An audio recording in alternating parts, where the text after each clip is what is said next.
Hi, this is Roopa Prasad, Assistant Professor, MCA, MITS College. So today we are going to discuss about the topic called as key distribution, and in this key distribution we are going to talk about symmetric key distribution. Okay, first we see the contents, what we are going to discuss here. So here we are going to talk about the key distribution, then we talk about the symmetric key distribution, and in the symmetric key distribution can be done by using the symmetric and asymmetric also, that we are going to discuss symmetric key distribution using symmetric encryption. In that one, we are going to see one scenario called as a key distribution scenario. Then we talk about the symmetric key distribution using asymmetric encryption. And then we talk about the secret key distribution with the confidentiality and authentication. That is by using the asymmetric only, how we can able to achieve the confidentiality and authentication. So let us start the content. So key distribution. So what is a key distribution? Actually, in cryptographic, we have the two types of algorithms are there, as you already know. One we call it as a symmetric key encryption algorithms and asymmetric key encryption algorithms. So in symmetric key cryptography, what happens? Only one key is used to encrypt the data, and the same key is used for decrypting also. Okay. Whereas in asymmetric key distribution, what asymmetric key cryptographic, what happens? We are using a pair of keys. Every system, every user is having a pair of keys. One is called as a public key and the one is called as a private key. Okay, so this public key is announced to everyone, whereas the private key is kept a secret. So we are going to encrypt the data by using one key. With the opposite key only, we can able to decrypt the data. Okay, in both types of cryptographic algorithms, we have a main task, that is a key distribution. That means what we have to distribute the key. Okay, for example, if it is a symmetric key cryptography, then the same key will be used by the sender and the receiver. So before going to have a communication, the key has to be distributed. So this key distribution is a critical process involving the secure exchange of cryptographic keys between the parties. So this key distribution plays a very important role. Okay, so in order to ensure the security and integrity, this key distribution plays an important role. Okay, so how we are going to ensure the security and integrity means by having a proper management and distribution of these keys. And this key distribution can be broadly divided into two types. One is called as a symmetric key distribution and second one is called as a public key distribution. So if you are going to use a symmetric cryptography, then you have to distribute the symmetric key, that is a private key we need to distribute. Suppose if we are going for the asymmetric key cryptography, then we have to distribute the public key. Why? Because when public key is announced to everyone and private key is kept a secret. So we have to discuss about the public key distribution, how these keys are distributed. So in this presentation, we are going to discuss, we are mainly focusing on the symmetric key distribution. So actually key distribution is this one. So this key distribution can be broadly divided into two types, categorized into two. One we call it as a symmetric key distribution and the one we call as a public key distribution. So we talk about the symmetric key distribution in this presentation. So in symmetric key, as we have already discussed, symmetric key cryptography, the same key is used for both encryption process and the decryption process. So we must have this key, this same key, the key that should be in between the sender and receiver should be distributed in a very secure manner. Okay, so for that purpose, we need the symmetric key distribution. And this symmetric key distribution can be done by using symmetric encryption as well as asymmetric encryption. We can use any type of encryption in order to distribute the symmetric key. That is nothing but the private key. Okay, so symmetric key distribution can be done by using the symmetric encryption process as well as asymmetric encryption process. Okay, that what the key distribution is of two types. One is called as a symmetric key distribution and the one is called as a public key distribution. In symmetric key distribution, we are going to distribute the private key, that is a symmetric key.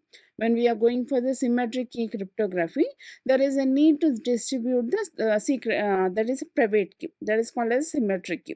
And this symmetric key can be done by using the symmetric encryption as well as a asymmetric encryption. Why? Because this symmetric key has to be transmitted. This has to be transmitted through the communication media only. So for this transmission, we can go for the symmetric encryption process or we can go for the asymmetric encryption process. First, we discuss about the symmetric encryption process. That is symmetric key distribution using symmetric encryption. So for symmetric encryption to work, the two parties need to exchange must share the same key. That means both parties, whoever involving in the transmission, both parties need to exchange the same key. For that purpose, we are going to use this symmetric key distribution. So, and what we are going to discuss here is, so see here, okay, how the key distribution can be achieved means there are a number of ways to have the key distribution. What is the first way? That A can select a key and physically deliver it to B. That is one process. Now A and B, there is a communication between A and B. So A can select one key that is used for further communication, and that key can be physically delivered to B. That is one way. And what is the next way? A third party. Okay, in addition to A and B, there is a third party. Third party is going to select a key, and the third party is physically delivering it to A and B. That is the next option. And what is the third option? A and B has previously have used the key. They have a communication. They had the transfer of data between A and B, and they used recently one key. And by using this key, they are going to use the new key. They are going to send the new key. Okay. Symmetric encryption means what? The key should be sent to the receiver by using some other key.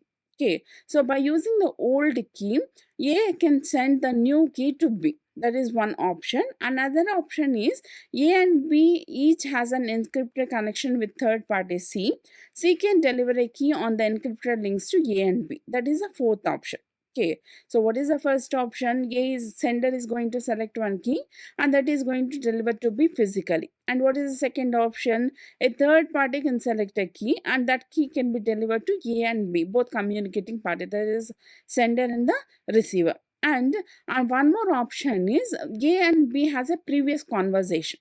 By using that key, they are going to share the new key. They are going to share the new key. That is one more option. And one more option is the third party. The third party is having communication with A and B, and it is having the key between A and B. By using that key, C is going to deliver the new key. By encrypting the new key with the old key, C can able to transmit the keys. That is another way of transmission. So we have number of ways are there to have a symmetric key distribution using symmetric encryption. Okay, now we will see what happens. Okay, so for one-to-one encryption, a key distribution center is responsible for distributing the pair of keys. These are number of options are there, and yet there is a key distribution center. There is a third party which is responsible for distributing the keys to pair of users. Okay, so to this key distribution center, there is third party. With this third party, each user must share a unique key. Must share a unique key for the key distribution. Okay, and communication will be done by using a temporary key, often known as session key.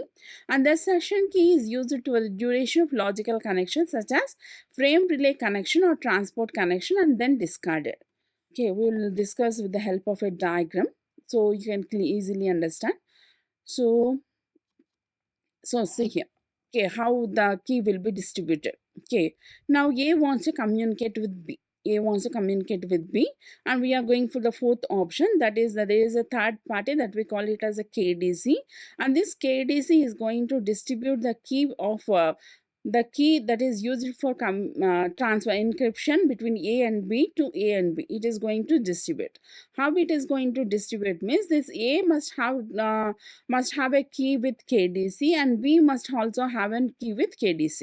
Okay, and we will see how it will be transferred. So look here, first A wants to communicate with B. Okay, and there is no key between A and B. A is having a key with KDC, that we call it as a private key of A. Okay, by using the private key of A, there is a symmetric encryption. Okay, so there will be one key. There is no public key. In asymmetric, we have a pair of keys, but in symmetric, we have only one key. So by using the key, that is KA. KA is having a key with KDC, but so A wants to communicate with B. So for first A, what A will do means A want to communicate with B. So it is sending a request to KDC to issue the key. By sending its ID, its own ID, and it is going to send the ID of B to whom it wants to communicate, and it is going to place one thing called as a noisy. N1 is a noisy. Okay, what this noisy is going to do means it acts as a timestamp. In order to avoid the replay attacks, we are going to use this noisy. Okay, so what happens in step 1? A issues a request to KDC for a session key. Session key means the key that should be in between A and B for the communication for the temporary basis. After the communication, the session key will be discarded. Okay, but A is having a private key with the KDC and B is having a private key with KDC. That we call it as secret key, and this key we call it as a session key. The key which is used for communication between A and B is called as a session key, and that session key is going to distribute by KDC. Okay, now what happens? A is going to issue a request to KDC for a session key to protect a logical connection to B. Okay, so what the message is going to contain? The message is containing the identity of A, that is IDA. Then it is going to have an identity of B to which it wants to communicate, and it is having one N1 that is called as a noise. That is called as a noisy. For this transaction only we are going to use. Okay, this noisy acts as a timestamp which is going to avoid the replay attacks. Okay, then in the second one, what happens? See in step 2. So this now the request has been received by KDC. Now the KDC have to give the response. Okay, what the KDP is going to do means the KDC is going to respond with a message, and that message is encrypted. That message is encrypted by using the private key. By using the private key bit of KDC and A, that we call it as KA. K is the private key, and what the message is going to contain means it is going to contain one-time session key that is coded as KS. Okay, and this KS is used as session key, and it is having a request message, the original request message. What prior A has sent a message, request message to KDC. That message is also included, not to ensure that the original message was not altered before reception by the KDC, because A is going to send the message as a plain text. It is this message, this request message is not encrypted. Okay, for that purpose, there is a chance of altering this message. So what the KDC is going to do means KDC is going to include the original message also. It is going to include the original message also, so that the A can verify that this message has not been altered. That means it wants to communicate with B only. And what is a timestamp? N1 is a timestamp. Okay, this information is related to A. Okay, so this thing is encrypted by using K. Okay, and this KDC is also going to include one more thing that we call it as which is intended for B. Okay, for this one, what the KDC is going to encrypt, what the KD is going to do means KDC is going to place a session key that will be used between A and B, and it is also including the identity of A. That means it is going to send a message to B that A wants to communicate. That message is also given to A only. By encrypting this message by using the private key of B. So this message will be received by A. Okay, so what A receives from KDC, it receives one session key and also the original message, and a message that is intended for B. Okay, all this is encrypted by using the KA.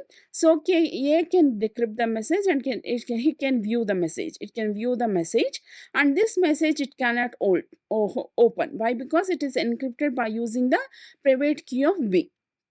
Okay, so what A is going to do means A will send the message as it is to B. Okay, what the A is going to do means A stores the session key. Okay, whatever the session key it has received from KDC, that will be stored for further communication. And what is the message that is encrypted with the private key of B will be sent to B as it is.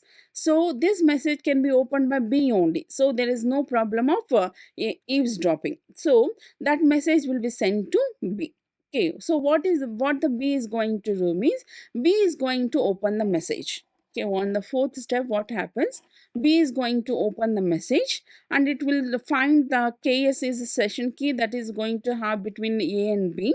And what is who is the partner? He knows that is K. It knows identity of A. That means the party which is it is going to communicate with A only. And by using this KS, it is going to send one noisy message to A. B is going to send a noisy N2 will to A by encrypting with KS in order to for the authentication steps. Okay. As soon as it received by the A knows the KS because it already stored the session key. It stores. So the by using that KS, he opens the message and found the message it has come from B, and this N2 is again sent to B. That means that it has received the message and it is ready for communication by using this KS also. Okay, like that, the session key will be distributed between A and B with the help of KDC. Okay, here we are going to use a symmetric key distribution. Symmetric key distribution using symmetric encryption. Here we are going to encrypt the session key by using the symmetric encryption. Same key. We are using the same key in order to encrypt the message. Okay, so this KS is a session key which should be in between A and B, and we are going to distribute the key. KDC is going to distribute the key. KDC is the trusted third party. With this KDC, A is also registered and B is also registered. A is having a key with KDC and B is also having a key with KDC. By using that key, the session key will be transmitted to A and B by encrypting with the respective private keys. Like that, the key will be distributed by using the symmetric encryption. And coming to this, and we have already discussed that the symmetric key distribution can be done by using the asymmetric encryption also. Okay, so in this asymmetric encryption, what is asymmetric encryption? Asymmetric encryption is also called as public key cryptography. So this in this one, what is going to happen? We are going to use a pair of keys. One is called as a private key and the one is called as a public key. Public key is announced to everyone and private key is kept secret. Okay. Generally, these public key crypto systems are used for direct encryption of sizable blocks of data. It is not used for large messages. It is used for the smaller messages, just similar for the key distribution. For the key, most importantly, this asymmetric encryption is used for the distribution of keys only. So, we will see one asymmetric key distribution that can be done by using the asymmetric encryption, that is the public key encryption. Okay, now A wants to communicate with B. Okay, now A is having a pair of keys and B is having a pair of keys. Okay, so in order to get the message from B, that should be encrypted by using the public key of A. So, as we already know, suppose A is having a pair of keys and B is having a pair of keys. Suppose B want to send a data to A, then that message should be encrypted with the public key of A. Then only it can be opened by A by using its private key. So, first A is going to distribute its public key. A is going to distribute its public key. Okay, so what happens? So, here we are going to have the symmetric key distribution, right? Okay, we require the KS. We require session key, that is a private key. These two wants to have a symmetric key cryptography. These two, A and B, is going to want to have the symmetric key encryption process for their message transfer. Okay, but how the key is distributed means the key is distributed by using the asymmetric encryption. That is the theme of this one. Understood. So A and B want to have the symmetric cryptography in order to transfer the data. That is, they both have to use the same key in order to encrypt the messages and in order to decrypt the messages. First, before having the communication, before going to transfer the data, first they have to share the secret key. First, they have to share the secret key, and this secret key is distributed by using the asymmetric encryption. Okay, asymmetric encryption. For this purpose, A is going to send the public key because B is going to choose the secret key. B is going to choose the secret key, what we call it as a session key. Why we are calling it as a session key means it is used for only one connection, one logical connection it will be used. So that we are using this as a session key. After this one, the key will be discarded. Now, A is going to send its public key and its also identity to B. After verifying the identity of A by using this public key, B is going to encrypt. B is going to encrypt the KS session key. Session key will be generated by B, and by using the public key of A, B is going to send the key to A. Okay. Why this message can be decrypted by using the private key of A only. Okay. So A can only decrypt the message. So that KS can be known to A only. So like that it is going to transfer the message. Understood? So A is going to share its public key and the identity to B. After verifying the identity, B is going to create one session key, and the session key is encrypted by using the public key of A, and it will be sent to A. Because this message can be opened by using the private key of A only, so A can only open the message and it can find the session key. By using the session key, they can have the further communication. So, and this technique is very insecure. This type of distribution is very insecure. Why? Because A is going to transfer its identity and the public key as a plain text. Okay, anyone can able to find the public key and they can have its own key. That will be explained in this scenario. That type of attack is called as a man in the middle attack. Man in the middle attack. So we will see here. See here. This is A, that is Alice, and this is Bob, that is a receiver. So Alice wants to have communication with Bob by using the symmetric encryption. So for using this symmetric encryption, we require the key. That key will be created by Bob, and that key has to be distributed to Alice. Okay, by using that key only, they can have the communication. So how that key is distributed? By using the asymmetric encryption process. By using asymmetric encryption process. Now what happens? A is going to create a pair of keys that we call it as a public key and one goes to the private key. So private key is kept with A Alice only and public key is sent to B. As we have seen in the early diagram, A is going to send its public key along with the identity. So what happens? In between there is a person, that is a third party, Eve, that we call it as that, which is an unauthorized person. He is going to get the message. He is going to get the message. Okay, he is going to get the public key of A. This person is going to create his own private and public keys, and by you this public key will be sent to receiver. This public key will be sent to receiver.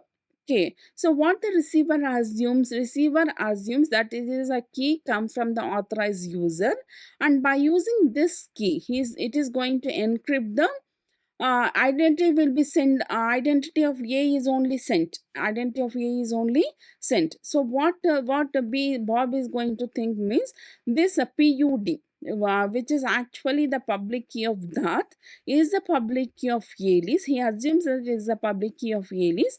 By using that key, it is going to encrypt the KS, that is a session key, and it will be sent to the Alice. Okay, in between what happens, the Dart is going to capture the message, and by using his private key, that is KD, he is going to open the message and he founds the KS, that is a session key, and he creates one own session key and that will be sent to Alice.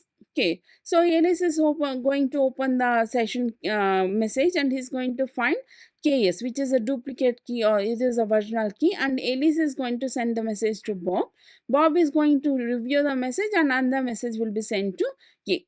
Okay. Now what happens? This KS is known to this KS will be as it is sent to A. Okay. Now KS is known to that also. Actually, what should happen? That KS should be known only to Alice and Bob. But what happened here? That is going to aware of KS. So A and B is going to have the conversation with KS, and that can open the message because he is also having the key, so he can open the messages. That we call it as a man in the middle attack.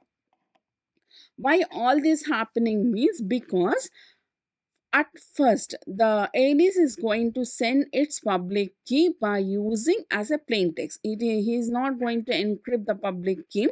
So that public key can be read by the third party, that is called as that.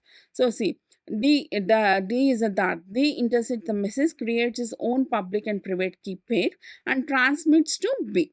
Okay, B generates a secret key and transmits to D, and D is going to aware of that KS, and D is going to transmit the same message to A. So KS is a key between A and B, which is already known to that.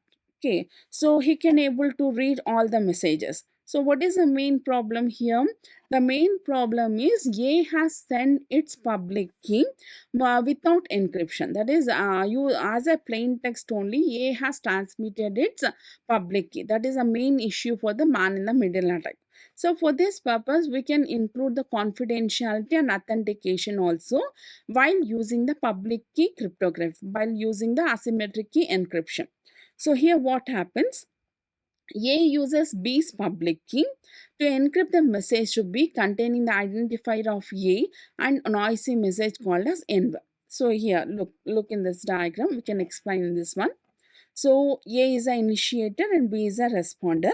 So they should have a communication. So they need to share the secret key. That is, KS should be shared between A and B. Okay. Instead of sending the identity of A as a plain text, here A is going to encrypt the message by you in order to ensure the confidential authentication. This procedure is going to follow. So what this A is going to do means A is going to, B is also having the private key and public key, and A is going to have the private key and public key. Okay, by using the public key of B, A is going to encrypt its identity, encrypts his identity, and one thing will be sent that we call it as noisy, which acts as the timestamp. Okay, this message is encrypted by using the public key of A. Okay, if this message is encrypted by using the public key of A, means what? B can only open the message, not the third part. D cannot open the message. Why? Because it is encrypted with the public key of B. So B is going to open the message by using its private key. Then it has found the identity of A, and after verifying the identity of A, it is going to generate one number that is called as N2, which acts as a timestamp.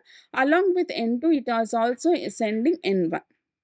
In order to have the there is a previous message only, it is going to include N1 also. N1, N2, that will be sent to B, that will be sent to A by encrypting this message by using the A's public key. Okay, so this message is encrypted by using A's public key. So A can only decrypt the message by using its private key. After opening the message, what happens? This after opening this message, okay, after opening this message, A will again initiate that N2 will be sent to B. Whatever B has sent N2, that is again sent to B by using the public key of B. Okay, this is for the authentication purpose. Authentication purpose only this is going to do. First, what the B is going to do? B is going to send N1 and N1 is sent to A. N1 is sent by A. Along with N1, it generates one new noisy that is called as N2, and that will be sent to A. After verifying, A is again sending N2, that is all sent by B only. Okay, to B it sends. So after seeing this message, it gets assurance that we are having the communication with A only, so that it can send the KS, that is the session key. That key will be sent to A by encrypting by using the A's public key. A's public key, so that this message can be opened by A only. That is a process in order to ensure the confidentiality. Now see, okay. So third step, what happens? A returns N2 encrypted using B's public key to assure B that it is a correspondent is A.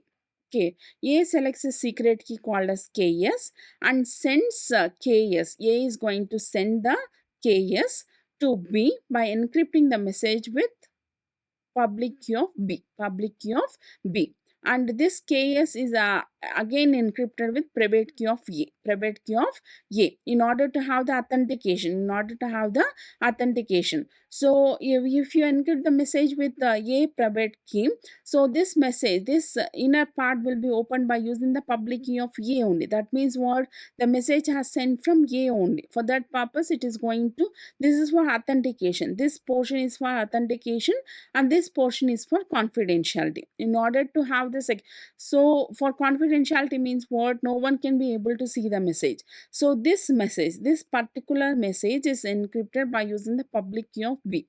so that this message can be opened by using the private key of B. Like that, we can have the confidentiality. And this KS is encrypted by using the private key of A. Okay, that means what? Who will use the private key? Only A can use the private key, so that B can assure that message has come from A only. So this message, that KS message, will be opened by using the public key of A only. By that, we can assure the message has come from A only. That is for the authentication, and this is for confidentiality. Like that, we can have both authentication as well as the confidentiality. Hope you understood. And this material is prepared by using these textbooks. Okay, and if you have any queries, you can kindly send to this form. Okay, hope you understand. Thank you.